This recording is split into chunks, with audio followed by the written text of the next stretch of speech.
Hello students, how are you बेटा। हम लोगों ने हमारे लेक्चर में ग्रामर के बहुत अच्छे अच्छे टॉपिक कवर कर लिए, like active passive chain, question tag, degree of comparison, figure of speech. जो मैक्सिमम मार्क्स कवर होते हैं हम लोगों ने बहुत सारे कवर कर लिए। मैंने 2 बार टेस्ट भी लिया and your all performance are very very good. अच्छा, आज हम लोग ग्रामर का एक most important topic like direct indirect speech.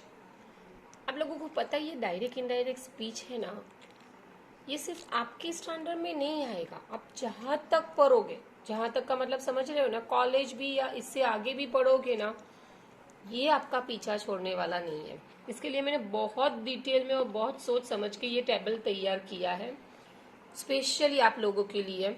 उसको ध्यान से और नोट डाउन कर लेना बेटा। मैं चाहती हूँ आप हर एक वीडियो को देख के अपनी खुद की नोट्स तैयार करो और ग्रामर की बुक इस तरह तैयार करो कि किसी और को काम लगे, वो आपको यूज करे, पर आपके बाद भी अगर कोई उसको देखे ना तो तुरंत समझ में आ जाए। राइट, चलो हम लोग ये नया टॉपिक स्टार्ट कर रहे हैं। सब ध्यान से ये टेबल को पहले समझ लो। Okay, is it clear? चलो, डायरेक्ट इनडायरेक्ट स्पीच कोई एक सेंटेंस में नहीं आएगा। Assertive, interrogative, imperative and exclamatory. First assertive का मतलब क्या? Simple sentence. Rita goes to school, like this sentence. Okay, said to का सेड, टोल्ड, आंसर्ड और रिप्लाइड होगा। बीच में दैट का दैट आएगा। एज इट इज का मतलब असर्टिव का असर्टिव। पहले एक इंपॉर्टेंट बात मैं बोलना भूल गई। डायरेक्ट इनडायरेक्ट का मीनिंग सिर्फ समझ लो पहले। Direct indirect means what? कभी आप क्लास में बैठे हो, ट्यूशन क्लास में, हम लोग डायरेक्टली बात कर रहे हैं, मैं आपको डायरेक्टली समझा रही हूँ। वही चीज अब आप घर जाके अपने पेरेंट्स को सपोज समझाओगे, क्या जैस्मिन मैडम ने ये कहा, वो क्या हो गया? Indirect. That is the meaning of direct and indirect. Right, चलो असर्टिव का मीनिंग समझे बेटा। असर्टिव सेंटेंस होगा तो क्या क्या चेंजेस हो गए मैं दिखाओ। Reporting verb, told, answer, replied. Conjunction that होगा। कंडीशन सु, असर्टिव का असर्टिव ही रहेगा। एज इट इज का मतलब असर्टिव रहेगा। सेकंड इंट्रोगेटिव, क्वेश्चन पूछते हम लोग कि Rita said to Mohan where are you going. Interrogative हुआ। चलो, सेड टू का क्या होगा? आस्क। रीटा आस्क्ड मोहन। समझ लो ध्यान से। रिपोर्टेड सेड टू है तो क्या होगा? आस्क्ड। अगर क्वेश्चन में यस नो है तो वो किस में कन्वर्ट हो जाएंगे? इफ और वेदर। किस में हो जाएंगे? If whether. दूसरी बात समझ लो, WH questions become as it is. मतलब क्या? अगर क्वेश्चन में what, when, where, whose, who, WH question है तो कंजक्शन दैट यूज नहीं करना है, उसकी जगह पे वही रहेगा। Is it clear? Sentence become simple. Simple का मतलब क्वेश्चन रीता ने मोहन से पूछा था वेर आर यू गोइंग, तो वेर आर यू गोइंग नहीं आएगा, वो असर्टिव बन जाएगा। Where are you going Mohan को पूछा ने तो where he was going.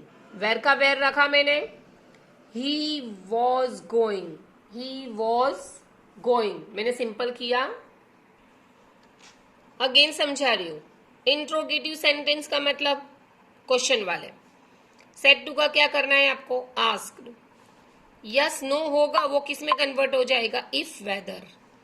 WH questions become as it is बराबर है। WH क्वेश्चंस मतलब व्हेन, हुज, वेयर, व्हेन, वो एज इट इज रहेंगे। कंजक्शन दैट यूज नहीं होगा। सेंटेंस बिकम सिंपल, मैंने अभी समझाया आपको कि where are you going, Rita Mohan को पूछ रही है तो वेर का वेर रहेगा। यू मीन्स मोहन है तो मोहन बॉय है तो ही was going. Next imperative. Imperative मतलब रिक्वेस्ट और कमांड वाले। समझ रहे हो ना? इंपरेटिव मुझे देख लो, मैं कैसे ऑर्डर दे रही हूँ, मैं आपको रिक्वेस्ट करती हूँ, ऑर्डर कभी देती हूँ, keep quiet all of you, ऐसा। चलो, सेड टू का क्या होगा? Requested, propose, advise, suggested, order. ये आपके लिए नया वर्ड है, ध्यान से देखो। थ्रीटन का मतलब किसी को धमकी देना। Right, asked. Use infinitive verb, मैंने आपको हर बार समझाया, मैं इनको डोंट गो आउटसाइड, तो डोंट गो का क्या होगा, not to go outside, to वाले रखना है, इन्फिनेटिव वर्ब कहते हैं उसको, नॉट टू यूज करना है। सेंटेंस बिकम सिंपल, हर बार देखो सेंटेंस जो भी हो वो टर्न इनटू असर्टिव हो जाता है, सिंपल ही हो जाता है, राइट। WH क्वेश्चन हो वो भी सिंपल हो जाएगा, आंसर जाके आंसर में सभी सेंटेंस सिंपल है। Last one is exclamatory sentence. Exclamatory मतलब सडन फीलिंग्स, आउच, वेर, उसमें सेट टू होगा तो एक्सक्लेम विथ, एक्सक्लेम तो कंपलसरी आएगा, उसके साथ विथ जॉय, एक्सक्लेम विथ सोरो, exclaim with disgust, surprise, anger, सब आएगा। Explain with different type of situations, अगर अलास है तो सोरो आएगा, हुर्रा है तो जॉय आएगा, बराबर है। दैट का दैट रहेगा। मेक इट सिंपल, देखो वापस सिंपल ही बनेगा। मीम को what a beautiful girl she is, तो she was really a beautiful girl, मैंने सिंपल बना दिया, तो आंसर में यही करना है। ओ, आ, आउच, हुर्रा, ये सब वर्ड निकल जाएंगे आंसर में सब। बोलो समझ में आया ये table? Is it clear all of you? चलो ये टेबल आप लोगों को समझ में आया। मैंने डिफरेंट टाइप ऑफ सेंटेंस आपको समझाया, assertive, interrogative, imperative, exclamatory. Reporting verb में सेट टू का क्या होगा? फर्स्ट में आंसर रिप्लाई, फिर आस्क, फिर रिक्वेस्टेड, ऑर्डर, एडवाइस। अच्छा ये आपको सिचुएशंस के हिसाब से देखना है। अगर जज और वो क्लाइंट की बात कर रहे हैं, राइट, तो ऐसे आएगा ऑर्डर्ड। अगर कोई दो फ्रेंड्स आपस में कुछ डिस्कस या एडवाइस दे रहे हैं तो एडवाइस आएगा। ऑर्डर्ड का मीनिंग समझ में आ रहा है? कोई पुलिस ऑफिसर हो या ऐसा कुछ हो तो ऑर्डर्ड आएगा। अच्छा इसमें इंक्वायर्ड और सब बहुत कुछ आ सकता है, but different of situations you have to use this words.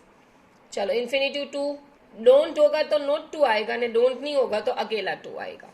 Sentence become simple. Exclamatory specially याद रखना, ओ, आउच, हुर्रा, वो सब निकल जाएगा। दैट का दैट आएगा, इसमें भी सिचुएशन देख लेना। अलास है तो एक्सक्लेम विथ सोरो, हुर्रा है तो एक्सक्लेम विथ जॉय, कुछ और है तो एक्सक्लेम विथ सरप्राइज, बराबर है। आया समझ में? देखो मैं इतना मतलब हार्ड नहीं जाऊंगी, 4 लेक्चर में डायरेक्ट इनडायरेक्ट कंप्लीट करूंगी, बट मुझे ये आप लोगों को ये पूरा मुझे लर्न चाहिए कोई भी हालत में, तो हम नेक्स्ट स्टेप जा सकेंगे। ये बेसिक आराम से इसलिए जा रही हूँ कि पहले से आपका कॉन्सेप्ट क्लियर। इफ में कुछ डाउट हो आप मुझे कॉल करके पूछ सकते हो। ओके, इज इट क्लियर बेटा? Thank you.